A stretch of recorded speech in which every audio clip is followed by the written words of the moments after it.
നമസ്തേ. ഇന്ന് ചൊവ്വ ലഗ്നഭാവത്തിൽ നിന്നാലുള്ള ഫലത്തെയാണ് ചമൽക്കാര ചിന്താമണി എന്ന ഗ്രന്ഥത്തിൽ നിന്ന് ഉദ്ധരിക്കുന്നത്. വിലഗ്നേ കുജേ ദണ്ഡലോഹാഗ്നിഭീതി സ്തവേ മാനസം കേസരീ കിം ദ്വിതീയം കളത്രാധിഘാത ശിരോനേത്രപീഡ വിഭാഗേ ഫലാനാം സദൈവോപസർഗഃ.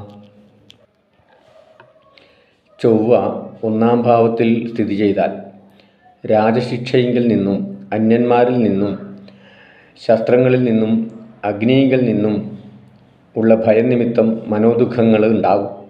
ഭാര്യാപുത്രാദികൾക്ക് നാശവും ശിരോരോഗവും നേത്രരോഗവും ഉണ്ടാവും.